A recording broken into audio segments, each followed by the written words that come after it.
a long time in coming. Been working with our attorney to bring this contract, it's an agreement actually, for the Auburn Health Center. It's actually the Seattle-King County Public Health, and so it's the Auburn Health Center. And I've had Carol go through it a few times, and she approves what's in front of you now. It's for this year for us, so it's $10,000 for 2015, but it'll keep the Auburn Public Health Center open through the end of 16 in the county budget. Councilmember Albright. I'd just like to say, last year when we were the Human Services Committee, we had a guest speaker from the Public Health Department, and we went over the data, and one of the things that we found out is 10% of the city uses the health department, and it was a large number, a very large number. I think we should support this. We will be having a speaker from Seattle-King County Public Health next Monday. I held them back so that the mayor could be here. She requested that. So they will be here to discuss any questions you have. Councilman Jones. There's more to this than what we're seeing, because we're talking $10,000 for the city of Pacific. There's no way in heck public health is staying open on our $10,000. Oh, right. Yeah, Auburn's got a lot more. Yeah. They're ponying So up. this is a combined. I think it's I know Auburn. I think Auburn's into it for 60,000, but I'm not sure. I wouldn't hold me on that number, but I think I read that. And I don't know if Algona or if any of the other districts are involved. Actually, I believe they are, because when we had the meeting, there was actually a meeting. I met with the mayor, both Algona and Auburn. So Algona's involved in this, as is Black Diamond. So there's probably a percentage based upon population.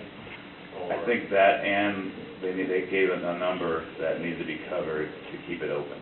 The county is, very rigid with their budget, so they probably came back, and I wasn't involved in this aspect of it, came back and said, this is what we need somewhere in this neighborhood to keep it open, and that's how they came to us and asked what we could do.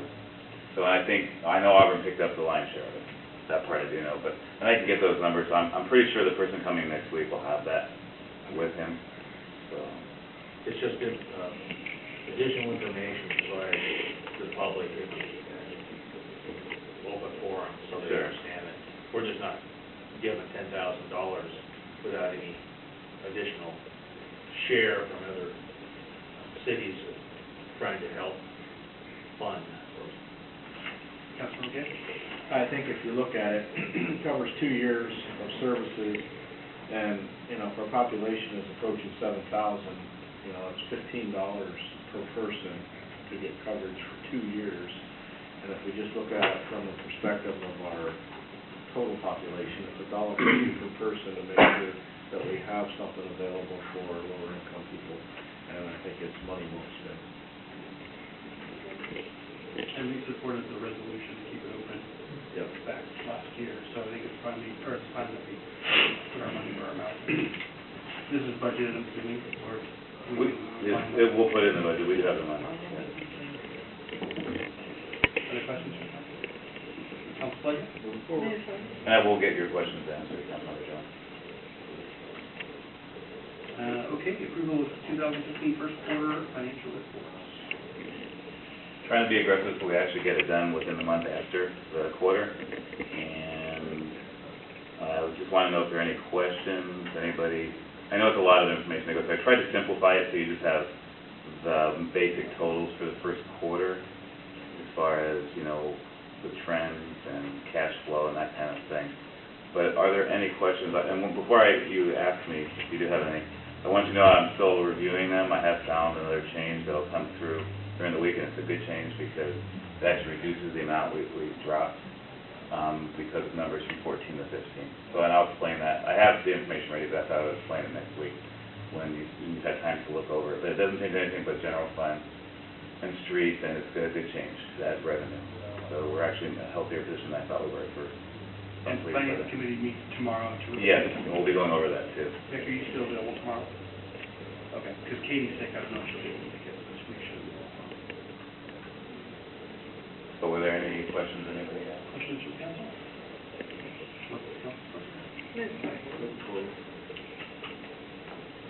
Amy? Isn't it? Amy, you're up next. Can you, Stacy, did you want to talk about this or raise your hand? and this is, just for the public's knowledge, this is amendments to council rules of procedure. Okay. Without reading directly from the agenda. The governance committee met on April 7th and discussed various changes to the council rules of procedure. I have them outlined in your agenda bill, with reasons that were given for the changes.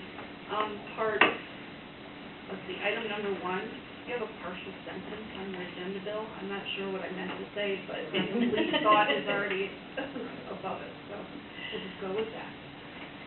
Also, as you're scrolling through the amended rules of procedure, you'll notice the red additions. Those are from the attorney, and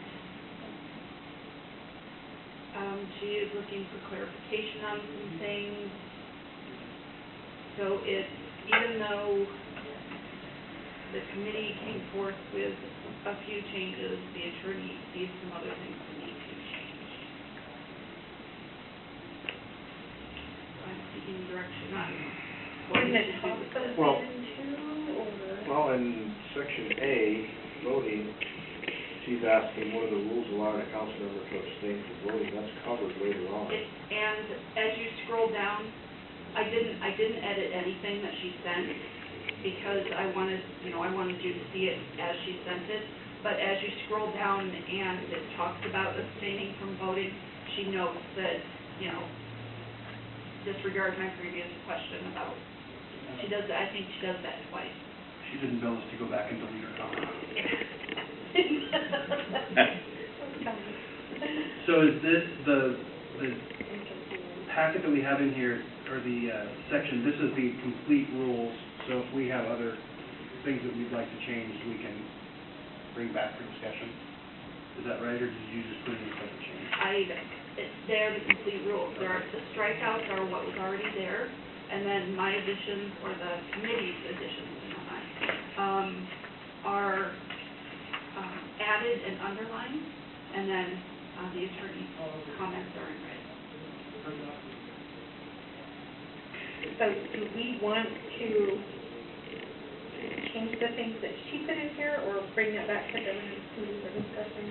I think we can discuss them right now. I think we should. What's a minute action? I've never heard that term before. Or is it my new? But nonetheless, it's still just a question. And related to item, my hand up. Councilmember Jones? Yeah. Hey, where the heck did you go? A2, if we're gonna make a statement in A2 and it's referred to farther down, then we should put a reference to that location, so somebody's stumbling over it. And then, you're right, the minute action needs to be clarified. Any such statements like that, if we need to be clear, we may have to go review the attorney's scribs to make sure that we answer the question. But if we're going to all those taken by voice, a simple minute action is not necessary because everything's a voice vote anyway. But you're making a statement, and for clarification, like a definition, what's minute? What's, you can't use a word, you don't have the definition with it. Right. Well, but I'm just saying, take out number 3. I think what she's saying is because we're moving everything to a voice vote, a minute action would be a voice vote, so it's redundant, we can take it out. Yeah. Because basically all votes that we do as a council will be voice vote. Strike out 3. Yeah, Yeah. I would remove 3. Amy, are you capturing that? I'm all in favor of removing any unnecessary duplication. We can't take votes here. No. No voice vote tonight. I'm wondering for number 1, if we need to call out, and this may be covered under state law, but if a nay is not heard, then it's assumed that that council member has voted in the affirmative. Because the reason this rule's in there is because we have one council member that wouldn't vote. So on the record, that would person be noted down as voting aye unless they actually vote no. So is there a way to check that, to see if we can word it like that? Believe further, That's only on abstentions, Amy, that you're probably looking at. Abstentions count as yes votes. And yeah. Yeah, abstentions do, but if they don't specifically say I'm abstaining, does it count? Somebody that's not paying attention. Or willingly Will vote. don't vote? Well, especially if we're doing voice votes, if no nay is heard, Well, and that's then what I we mean. should have. Yeah, there you go. That's what I mean. But do we need to put that specifically in the rules? So if somebody comes back and says, well, show me the recording where I'm saying yes, But you didn't say We'll no. show you the recording where you didn't say nay. Yeah. If it's a voice vote, no one calls for a roll call, then if nobody says nay, there was no nay. yeah. So I'm good that's with great. it. Yeah, I do we think need to? I think that's where that default rule comes from. Okay. If things are passed unanimously, you don't have to go back and count everybody because there weren't any nays. Makes sense to me.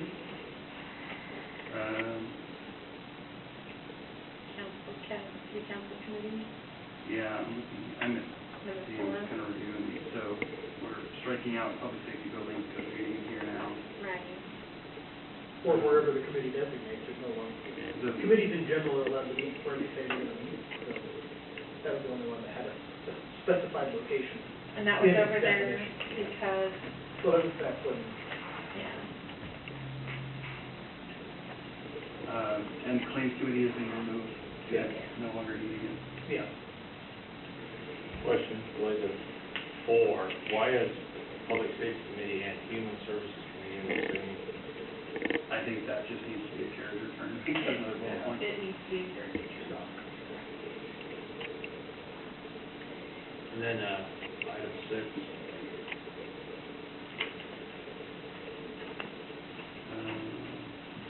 Yeah, I think that's just clarifying. So, Well, I don't understand that. If we don't have a quorum, why is it subject to an open public meeting? I thought it was. It is. Speak with Carol. You can't act, but it's an open public meeting. Yeah, they changed, we can get Carol to speak to that. well, this purpose is based on one reason, because we put in a subject to limitations of confidential or critical information. But you can't do that in a committee. That would be like, you said, Well, that's an executive executive session. session. But this is Yeah. the only reason, only time committee members can exclude the public from the meeting is for reasons set forth in RCW 4230110. Anybody know what that one is? Executive session. Yes, Oh. executive Yeah, session. so, in essence, I'm saying, yes, if it qualifies as an executive session, then you can. Well, then we should probably state that in the statement, that. So there's subject to limitations, confidential, or critical information, which the committee would go to an executive session. Does that make sense? Yeah, because the committee as a whole would have executive sessions, but what about human services? Would we have an executive session? Yeah, if you're discussing something that qualifies as under the confidential executive session topic, Okay, that makes sense. Purchase of real estate for the city. if you're discussing a pending lawsuit against someone from human services, and the committee needs to discuss it before it comes to council as a whole, and you can't discuss that with the public there because. Okay, that makes sense. Negotiations, contracts, and with the waste management committee. Right. So would we put that in there? Yeah, we'll get clarification. Next page is nothing. I think the next edit on page, or her next question. Agenda deadline? Yeah, agenda deadlines, we're just removing. No, we changed it.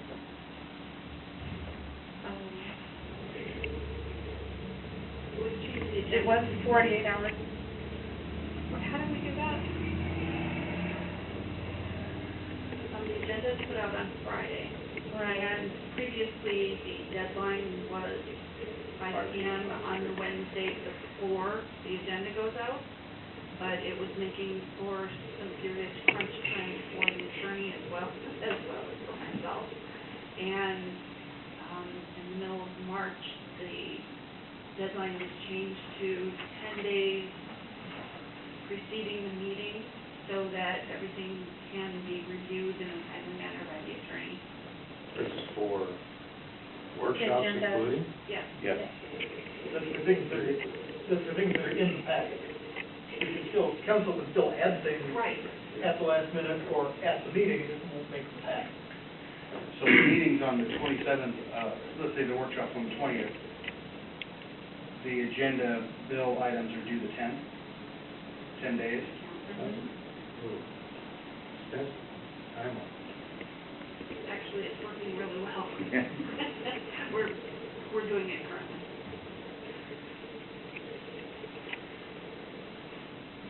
Is there a need for an exemption to that, so somebody needs to get on there?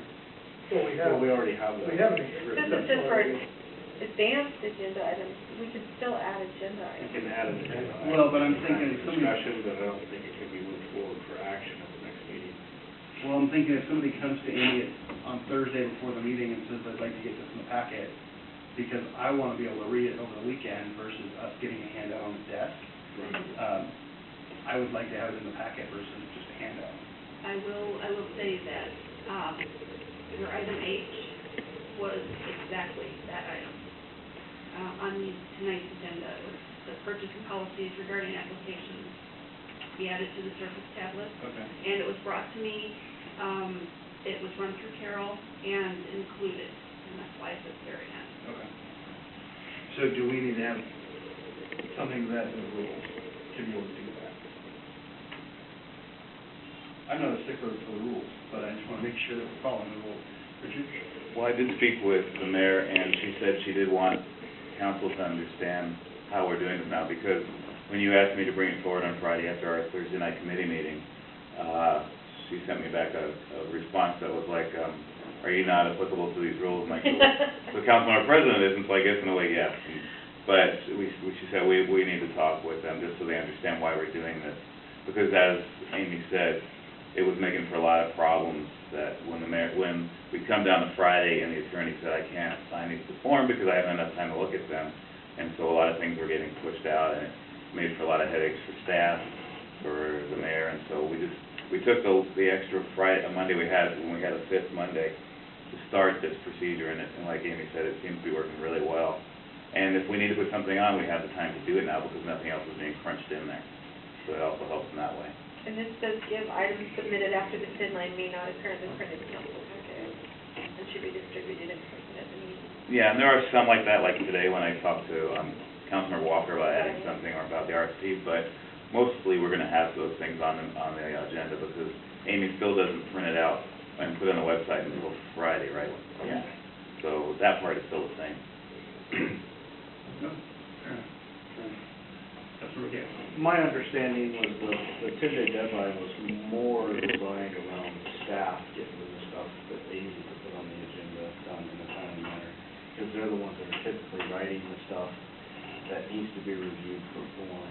Stuff that we typically add to it are more discussion type items that we want to talk about and not necessarily take action on. As a practical matter, we could move to amend the agenda right now and add something if we wanted to.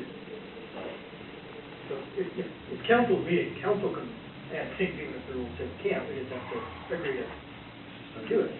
Yeah. Okay. Fair enough. Agree to use the microphones. Page 9, distribution of the packet. So a printed copy will be available upon request. I think that's fair enough. I would like to continue to get the first page. All these other workshops, but we don't need that. I'll explain why the last item struck out. Okay. I believe in 2014, 2014, an RCW was act created, whatever they do to it, stating that if you have a website and if you have more than 10 full-time employees, you shall post your agenda on your website at least 24 hours prior to your meeting. And so it's an RCW, it would be redundant for us to keep it in.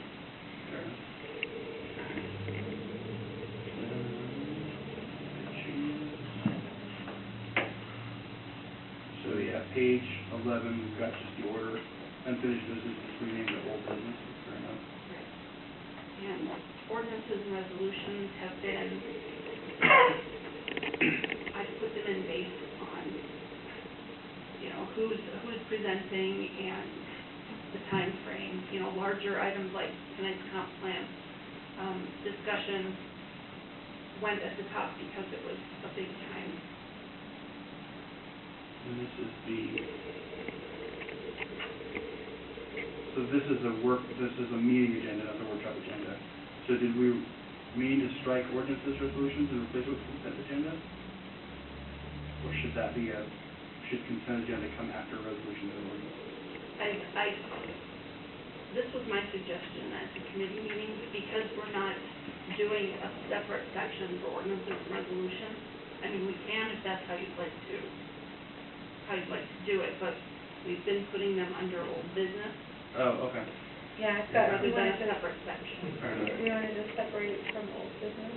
Some of these changes were just designed to be delivered. Okay, yeah, that's fine, I was just making sure that this wasn't, And sometimes we've, in the past, adopted an ordinance and then immediately adopted a policy related to, authorized by that ordinance, then go on to the next ordinance. yeah. And it would be silly to have to bump that out of order. Just because it's silly doesn't mean we're not gonna do it. But we can avoid unnecessary silly. Got it. Okay.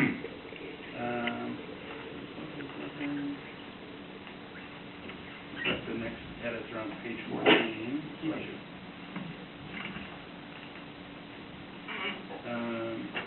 So she just has a recommendation on the form. They shouldn't appear or shall not appear until the city attorney has reviewed them and sets the form. Which is what we've been doing. And even if it's brought forward to council on the meeting, it will have gone to the attorney for review before it comes to council. And then voting, I don't see anything here about a quorum. I think that's under state law though, isn't it? I would hope, but we can put it in unless there's objections from council. So we can't vote without a quorum of council. We just didn't really notice that at the roll call beginning of the meeting, but we don't have it down there. Yeah. Is it at the beginning? We do, every night, does a roll call and says whether or not we have a quorum. Yeah. Of course, now, some legislative bodies have had people sneak out in the middle of the meeting where they have something to pass and somebody else then calls for quorum. But I don't think we've ever had a problem with that. Yeah, so quorum should be present. The rangers to go round up legislators from other states with let go vote on redistricting. Sounds like exciting story though. Okay. So there's the abstaining comment. So she's just added in some state law references for conflicts of interest. And then ask a question which I don't get. What is it then?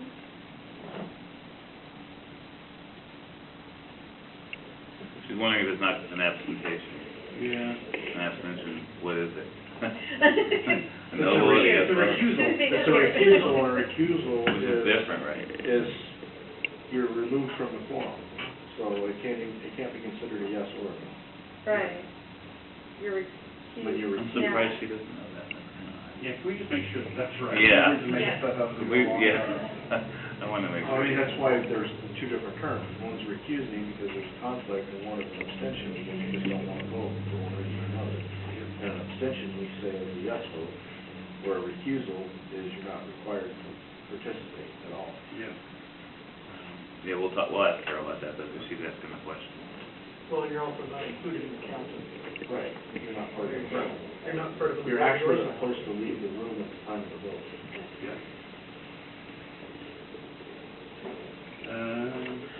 So emergency ordinance, she's provided some additional language. We didn't talk about that one, did we, the government meeting? We did not, so I'm not sure why it struck out. Did she find something? She may have done that. She may have done that.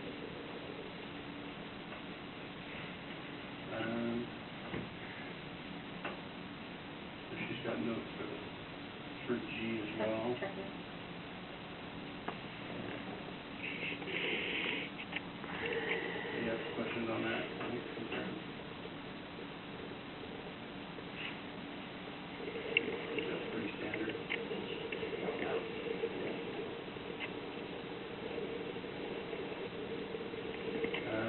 And then council access to staff.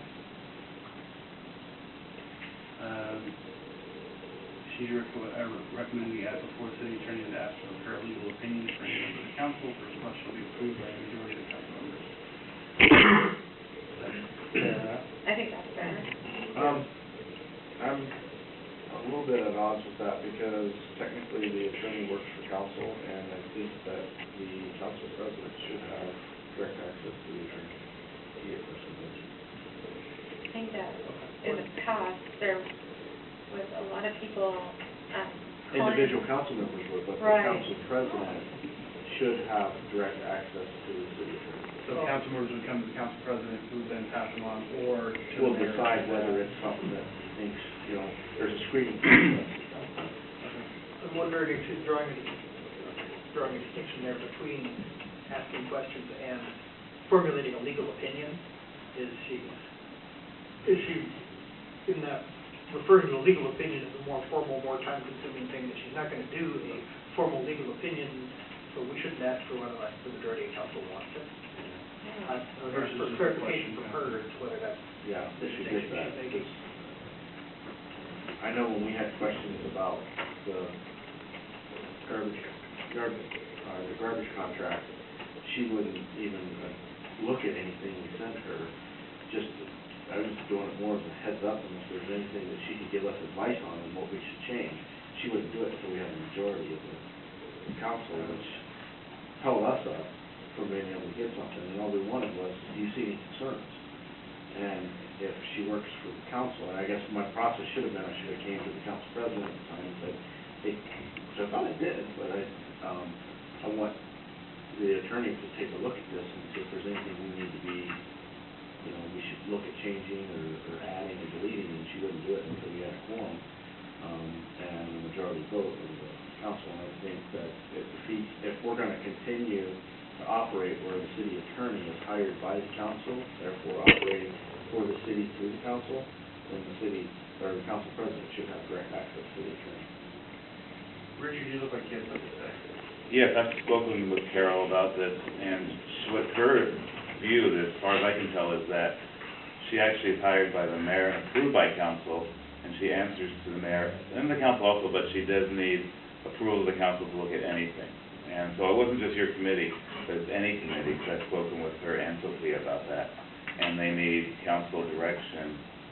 The mayor can go so far, and then they have to force something like a contract or an agreement. That's what Carol had told me the last time when I asked her about that. So I think this is just something for legal opinions that you guys are interested in, like the committee wanted.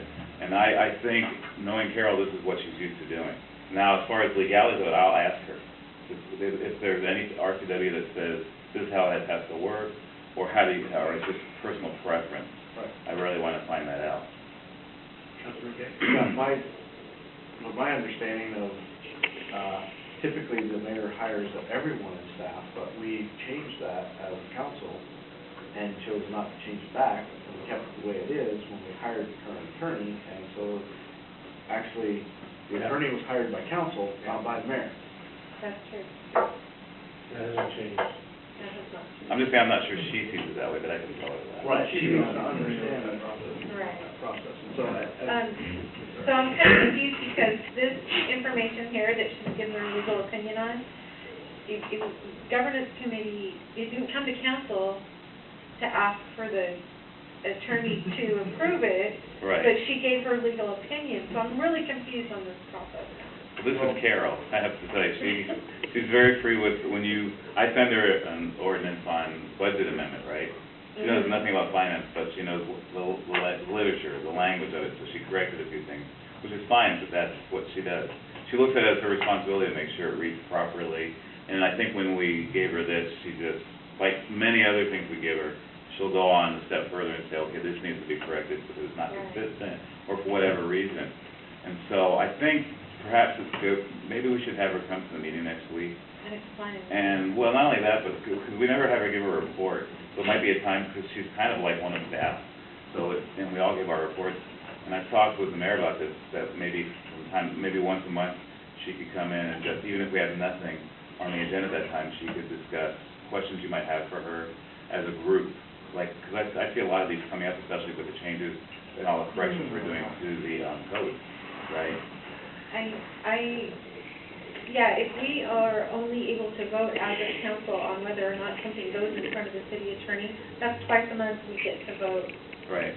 But that's really not a good. You can, the thing is, I know that you can direct the mayor to talk to the attorney about things. So you're right, this needs to be fleshed out, and maybe we'll bring Carol here on the 27th if she's free to answer some questions regarding this, because I see it's a big point.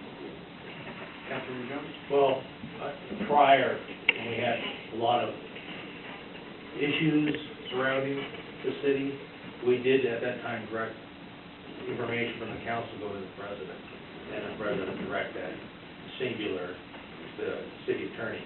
And we did eliminate the mayor's control from access to the city attorney. And Well, not from access, but. well, as far as from control of access, By the council. you know, because the city attorney is hired by the council. That hasn't changed. Well, and also, we had 3 council members go to the attorney with the same question, and we'd get billed. Every phone call, every email, we got billed for. And that's why we went to the council directly to the president asking the question. So can we might want to get a question to Carol? And I think, at least for me, it would be helpful to have her come and provide an update, but I think in the past, we've had, within executive sessions of things that are happening or potential litigation, since she's here and we're paying her to be here, maybe an update on all the open, not the details, but where we're at with the different lawsuits and different things that we should talk about in executive sessions to kind of wrap it up in a little bow. Because I know that we've settled stuff, and I want to make sure that council is at least aware of what's currently. And I know the mayor wants to bring up to date as well. Some of those are going to be our personnel attorney, though, Sophia. And I tried to get her for next week's meeting already, and she said she can attend by phone because we have something that's come up. So we can certainly have Carol in her presence, and then Sophia on the phone. I'd rather have them both here to do that when we update it, and we want to give the mayor a chance to prepare whatever she has to do for that. And she's due back on Friday, so it would be kind of tough to do that. But I'll definitely talk to her about what you want to see, and I will have Carol here to answer. I think the questions about committee's access to her is crucial. I've heard that a few times from committees, and I don't like to not be, facilitating the committees getting their work done. So let's get Carol on board with understanding of that, and with Leanne here, then we can all work together to see what the council's will is. And that's the most important part of this meeting, the meeting on Monday. Just a little tidbit, I think part 10, item C, does need to be reviewed for clarification in relationship to as contractual relationship with the council. So, Richard, maybe just when you talk to her, reminder of council actions that took place 2 years ago and kind of what that process looks like, and see if that maybe changes that. And if it doesn't change your opinion, maybe that well, it sounds like the consensus of the council is to put some language about funneling issues. Sure. Council President, your thoughts on that? Absolutely. I would suggest that we do something along the lines, the same as how we did things on our own agenda. If we want a question answered, it takes 3 council members to put something on the agenda. If we got 3 council members willing to get a question answered, approach the council president with it and say, all 3 of us have questions on this, and we'd like to get an answer for it.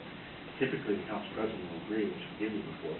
Yeah. But, you want to take the power away from the council president being able to say, if they politically don't like that particular topic and don't want it to come to fruition, from squashing it. And so, you know, committees need to have access, but, you know, the good thing is that the council president's going to have kind of an idea, based on all of our committees, how much time and access we're requesting from the attorney to keep things under, you know, maintain our fiduciary obligation too. So that's why it's good to have that one person to funnel things through. And, but I don't think we should, I don't think it should be a majority of council members. I think the same as putting anything on the agenda, 3 council members, the council president, or the mayor needs to have something answered. That's how staff gets things answered, because they're working on behalf of the mayor. So when we as council need something answered, if 3 of us agree that we need a question answered, that should be enough to get a legal opinion. Or if the council president wants to get a question answered, the council president should have the right to approach the mayor. And I think that's the best way to handle it, rather than trying to say we need a quorum, or we need to get a quorum to agree, to just get a question answered. Because a lot of the questions we need answered occur at the committee level, but we don't need the city attorney to attend our committee meetings. Yeah. Fair enough. So I think Richard has notes now? Yes, I do. Okay, so the next edit that she has, or question she has, is something that council needs to be on page 18 of the rules, or 243 of the packet. And she's just quoting RCW.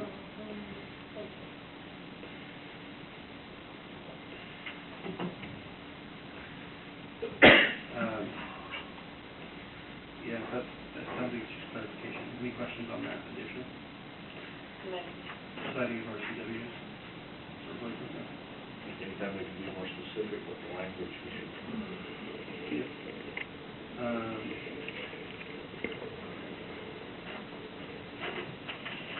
So it looks like she just wants to strike in item C and consensus of council, which is fair enough, because we can't take the consensus anything. I think that's it. Yep, that's it for rules. Additional council questions, comments? So I would recommend, in your free time over the next week, review the rest of these. They haven't been updated for a while, so if council has things that they want to bring back and discuss, maybe make a note. We can talk about it next week, and then if we need to move to a workshop, if we can, we can vote. Something okay? I would suggest, rather than move this forward to next meeting, the purpose of moving forward would be to adopt the rules, that we push this back to the governance committee, have the governance committee collect all of this information, and then have any council member who reads through this and has any additions or deletions that they would like to see, forward them to Stacy as the chair, and then we can discuss them at the next governance committee meeting, or to Amy. And Amy will bring them to the next governance committee meeting, and we'll discuss them further there, and then hopefully as a committee, we can come out of it with a recommendation. Okay, and when's your next meeting? Do you have one on the books already? Yeah, First week of May. Oh, okay. So let's go ahead and refer this back, unless there's council objection, and refer back to the governance committee, and we can talk about it in May again. The last item, at least, nope, not the last item.